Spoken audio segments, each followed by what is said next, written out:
Broadcasting live from the True Crime Today studios to the world.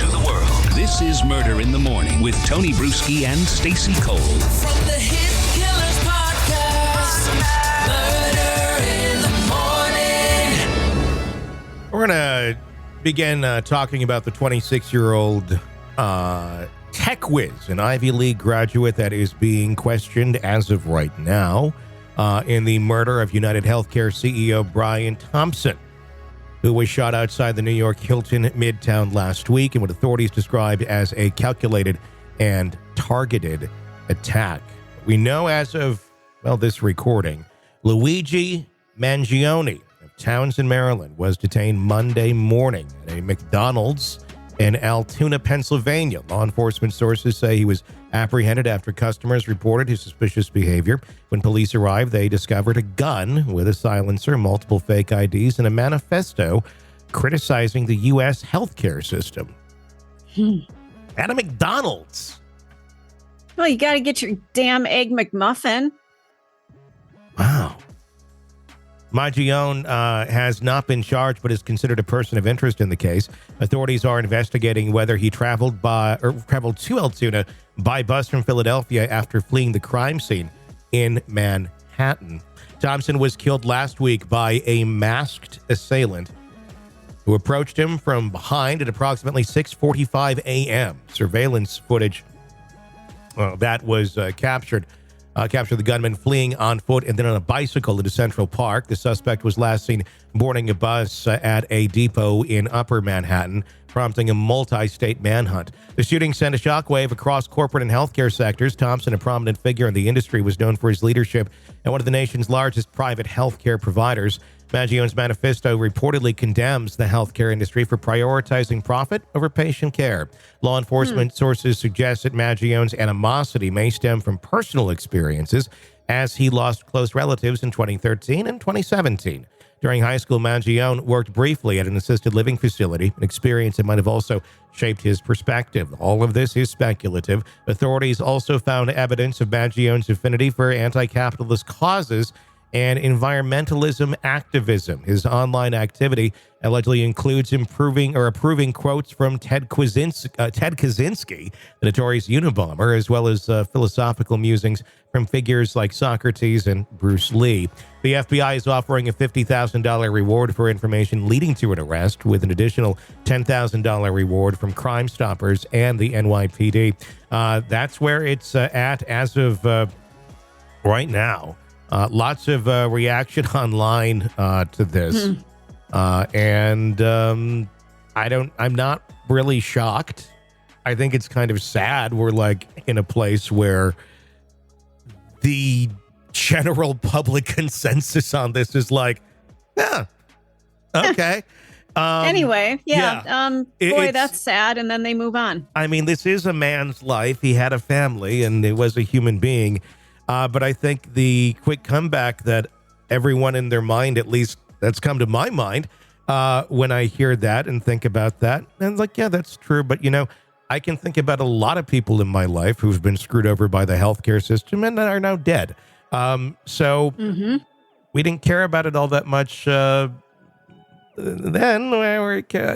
But, I mean, on the other hand, too, yes, the healthcare system did not exist if we did not have insurance companies. It would be extremely unaffordable, at least in the current model that we have. But if we were to do like healthcare for all, that we kind of get rid of the for-profit insurance companies. But we don't do that. And that's why essentially, if you, go and have to get something done, your insurance company will dictate whether you live or die, whether they approve something or don't approve something. And I get the public's reaction of, I think it's sad, like I said, but I get it.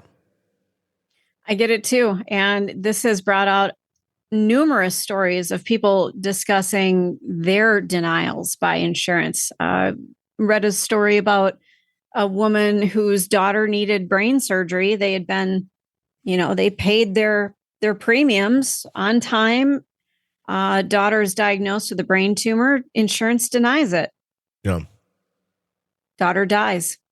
Another woman who had to wait 5 fucking years for a wheelchair. She was disabled and could not get around.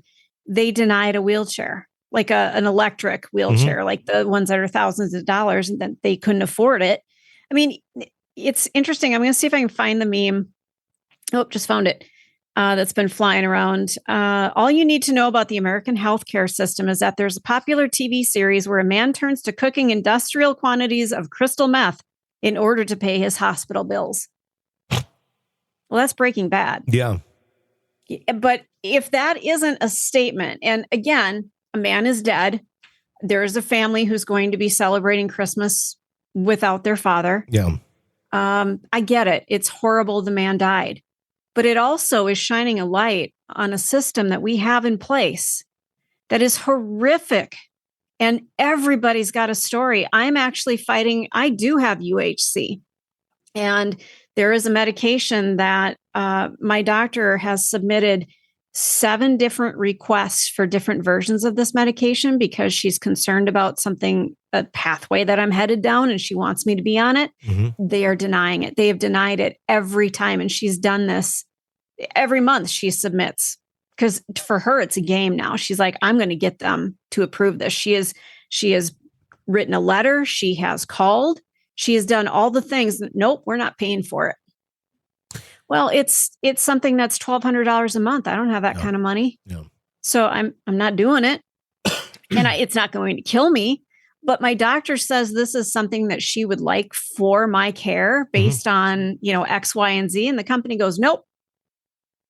And that's just, and that's like the end all be all. Then you have to like beg them, please, can you please cover this? Do you have any idea I'm paying how you much all this money every single month for coverage. Would you please do the one thing you're supposed to do? Yep. Yeah, that's the American healthcare system. Well, and they would rather pay for the condition that might happen. Yeah, it's cheaper. Then let's do this and prevent it. Yep. So, okay. Well, I think it's cheaper if we prevent the illness, because X, Y, and Z and starting over at A again might happen if I get that. But we'd rather wait and just roll the dice. It's going to be cheaper. Well, and now AI is picking half of what the trajectories should be. And guess what? It's going to get a lot more efficient than what the people were doing when they were denying it. You thought the people were bad for denying? Oh, AI will do a far more efficient job of denying more than people. I think I read 90% of claims were being denied when AI was in charge of it at first. Yeah. So because there's going to be a learning curve. So we are putting people's health in the hands of AI and not checking it. Well, and at the same breath, AI is going to also probably revolutionize medicine and techniques and things that we do for preventative care and for care when it's needed. It's going to have to find a happy medium here because one side's just kind of ludicrous that we have this kind of a for-profit world of healthcare. Well, and this man was earning, what was it, $10 million a year? I was actually kind of surprised. I was thinking it'd be more for being the CEO of UnitedHealthcare. But that didn't, I don't know, it didn't talk about, a lot of the times these characters, then they get their bonuses at the end of the year. Yeah. And there's a so base. This was his salary, not his like full his actual compensation. Exactly. And, I imagine it's a lot like, you do certain things, you're really tight with things. You probably are going to get some serious bonuses. Yeah. So stock awards, compensation, because you clamp down on certain parts of the industry. There's probably all kinds of incentives. We had a great year this year. I'm going to give you part of the profits. Well, yeah, that's how that works typically. Yeah. So yeah, it says a lot that the reaction by otherwise, pretty decent human beings has been this. It's a cause and effect, though. It is what it is, and maybe that should be. I mean, I don't know what needs to be a wake up call more than tons of dead people, but I guess PR shaming more. This is Yeah, I mean, it's not good. This is not, you don't want to be living in a world where there's corporate assassinations and shit like that for this sort of stuff. And No. And a friend of mine, we were talking about this a little bit ago. Did this break the seal on more shootings that are going to happen for I'd be, quote unquote deserving people? And I'm not saying anybody deserves this, but yeah, like vigilante type. Exactly. People that are going to start hurt and they snap. Yeah. I kind of am I would not be surprised. I'll say that. Yeah, I wouldn't either. It's, when we look at people who are earning $10.2 million annual compensation, and you have, other people who have 2 and 3 jobs trying to make ends meet, and they're on the ACA, and now there's talk of that being taken away, and they're feeling desperate, things might happen. And it's a horrible thing to say out loud, and I feel terrible saying it, but I don't think this is going to be the last shooting we see. Well, tragically. No, I think vigilantism. I think you're starting to see more of it. And it's a sign that the system is extremely broken. And we need to fix that. That sort of thing gets fixed. These other problems get fixed as well. Well, you shouldn't have to cook meth to pay for your medical bills. Let's put it that way. Yeah. You're neck deep in a dark, twisted tale.